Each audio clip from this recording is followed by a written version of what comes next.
because the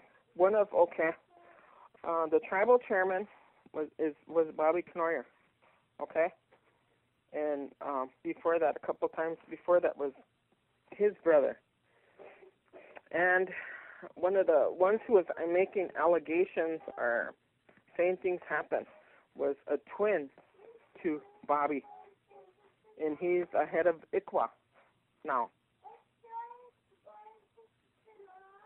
Do you know what I'm saying? That things were going on at the house. So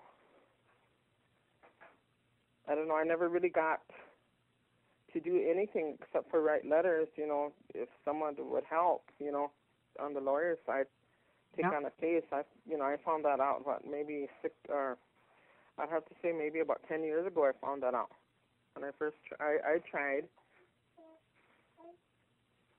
but it was just like forget about them. Because I even talked to the sisters too, and there's nothing we can do. It's like they just gave up on it. All I know is from what Trista and Rosemary were out there and telling, that they had to rub his feet and take care of him, and I thought that was pretty odd. But they really never said anything. I believe so, and I believe they were scared of him because the boys, what would you say? Some families like to stick together and fight. Yeah. But the Rouse boys, they didn't care who was around. If they got called on, they would fight. They didn't need anybody else, and that's what they were scared of. And sometimes they're still like that today, And I believe that's probably one of the reasons why, because Jess was like that.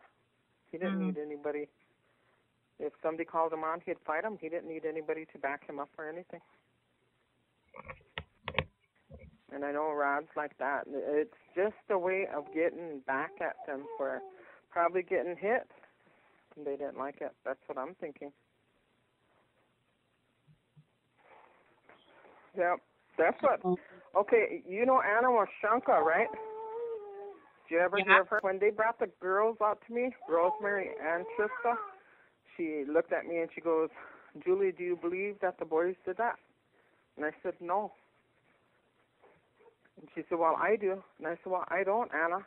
I said, "Because I grew up with them." And I said, "A child molester is secretive, and they hide." I said, "They don't do it as a group." And I said, "You can never tell me otherwise." And she said, "Well, you can believe whatever you want." She went like that to me, and then she left. Rosemary, when she was here, I had to go to Yankton, take her to Yankton and see a sister. I can't remember the name. A sister over in Yankton for counseling. And I told us they had some kind of trial in Sioux Falls over that, and the boys were all there, everybody. And they asked me on the stand, because I was driving her home one weekend, and she asked why she had to go over to Yankton to talk to that nun. And I said, "You don't know why?" She said, "No." And I said, "Apparently you're not talking." And I said, "I've been with you long enough. I know when you clam up and you don't say anything, it's when you're mad. You're mad at your mom because you hear that she's drinking. I know you, Rosemary." I said, "I used to do that." I said, "They used to kind of think I was retarded because I wouldn't say anything. I was so mad. I wouldn't talk to anybody." And I said, "You're the same way." And I said, "But they think something happened to you terrible." I said, "That's why you're going to counseling." But she didn't know why she was going.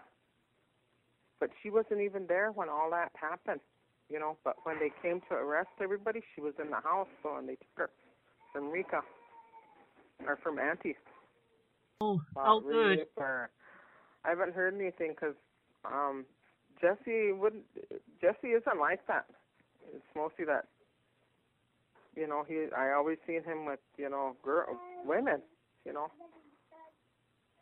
Or I noticed he'd always come home when he was with, I can't remember her name, after Mal's mom, you know, he was with a girl, and, you know, he kept calling her, or she'd call him, and, you know, he'd drink, but he would never go, you know, looking for anything, because he was trying to get her back here to get a house. I remember that. You mean he Lori? was always using my phone. Huh? You mean Lori Smith? Yes, Lori. Yeah. Yeah, because he was here trying to look for a home for them. But you know, when that happened, no one ever came and asked me about anything. If I heard anything or if I would testify, no one even came, you know, and asked me. Yeah, I didn't even know what was going on until they said that they were arrested and they were already in Sioux Falls, and they took all the kids, and it was just kind of like shocking, you know, what happened. And then I know there was 10 of them, and you know, two of my brothers and one of my nephews was implicated in that too, because they went up there too. But that was just to, you know, visit or whatever, you know, like play cards. And so, you know, I was kind of mad at the girls for that. I said my brothers could have been sitting in jail, and my nephew too.